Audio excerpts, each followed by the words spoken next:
What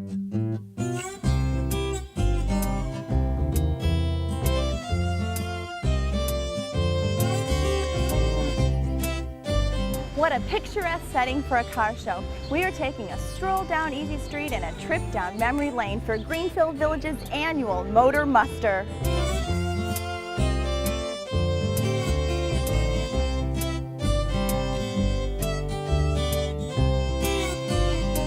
Love this car hop service. Some of the car owners have went to great lengths to really recreate the times.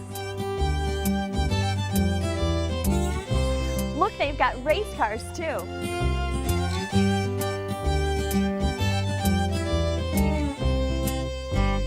So Jim, Greenfield Village Motor Muster, tell me about the event. Well, this is actually the sister show to the Old Car Festival, which we've been doing here for over 60 years. And this show features cars from 1933 to 1976, and it's really fun because we can show the transition of the automobile from sort of the horse and buggy looking thing up to essentially the modern cars that we know today. And it's fun that we include the 70s because cars like Gremlins and Pacers and Pintos, which people have saved and preserved, are all here today. Well, you don't typically see those at car shows. It's becoming more popular because they're quirky and becoming a little more, fashionable to do. You're going to see things that would have belonged to fairly wealthy people, classics, if you will. But you also see a lot of plain four-door sedans, family station wagons, pickup trucks, all kinds of things that people have saved and preserved over the years. So about how many cars are here? We have approximately 750 vehicles total, including motor scooters, bicycles, motorcycles, and four-wheel vehicles. And so it's not just cars. Right, and we include commercial vehicles, which are very interesting through the period that we represent, and a huge selection of World War II era vehicles. We've hooked up with a group of very enthusiastic military reenactors that find these vehicles, restore them, and we have an amazing selection of stuff out here today. So what kind of events go on at the car show? Well, the big thing is what we call our pass and review, where the cars are paraded by historians who talk about them, but we have presentations throughout the day. So the pass and review is like a parade all day long parade, yes, if I'm understanding right? We have a reviewing stand, and we have automobile historians that specialize in certain eras, and each car, sometimes in groups, are brought up in front of the stand, and people can hear them run and hear about their significance. Now, do the cars ever drive around the village? We have a cruise this evening where they're allowed to do some free driving from 7 to 9 p.m., but they do move around quite a bit as we pull different vehicles out for the pass and review presentations that we do throughout the day. And so does this event typically always take place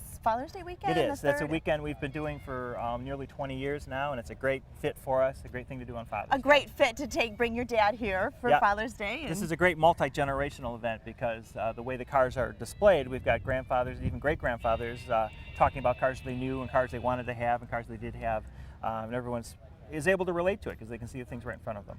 Well, I can't wait to go take a look around. I'm going to look for some of those quirky cars you told me about. Yeah, there's tons to see. It's amazing stuff. Well, thank you so much, Jim.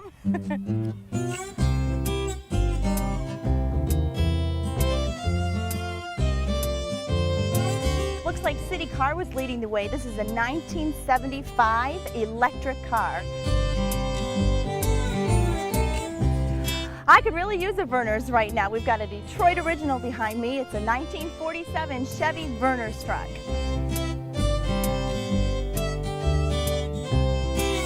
So you have a Gremlin, and one of the more unusual cars that people have hung on to. Tell me a little bit about your car. Well, you used a pretty good word, hung on to. Maybe one of the most interesting stories of this car is the fact that I am the original owner of the car. Really? I received it as a graduation gift in May of 1973 when I graduated from high school. The color, the paint, the stripes, everything is factory correct the way it should be, including the motor and everything else. Oh, you've got an old 8-track in there. Yes, the radio is period correct with 8-track tapes. Well, thanks for talking to me. Thank you very much. Enjoy your day, enjoy your car. Thank you. This is a pretty unique bike. This is the 1949 Whizzer, and it's one of the first motorized bicycles. This is a 58 Mercury Park Lane, and they used to call this a boat, and I can see why, because it just keeps going and going. I mean, would you look at how huge the trunk is on this thing?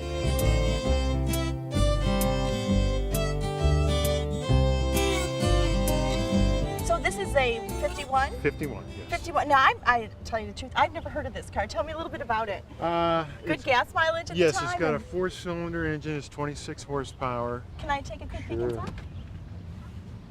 Oh, so it has a back seat? Oh, yes, the back seat folds down and there's room for like your trunk. Yeah. Now, he made station wagons, pickup trucks, motorcycles.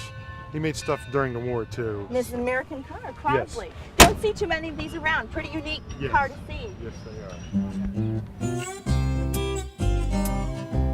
They've even got something for the little ones here. They can come out and try riding the cars around. What's neat about these is that they're not electric. You actually have to pedal them in true historic fashion. Get exercise, yay!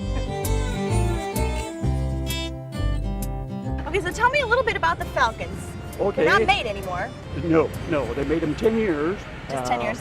I have a 63, they call it a sports convertible. And they made the convertibles 2 years. 41,000 miles. 41,000 miles on it. Little 6-cylinder automatic, so that way I don't have to shift. Well, I really love the fuzzy dice, but this baby blue beauty was a Chevy Corvair, and it's when they tried their hand for a while at putting the engine in the trunk.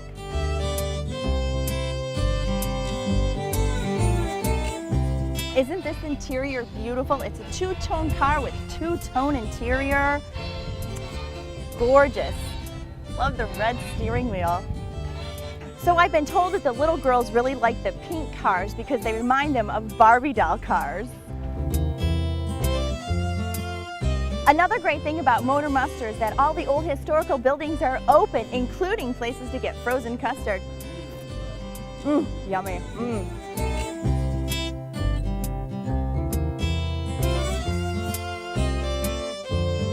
So remember, every Father's Day weekend at Greenfield Village is the annual Motor Muster. It's a great tradition to start with Dad, or just a fun way to get out and enjoy America's greatest history attraction.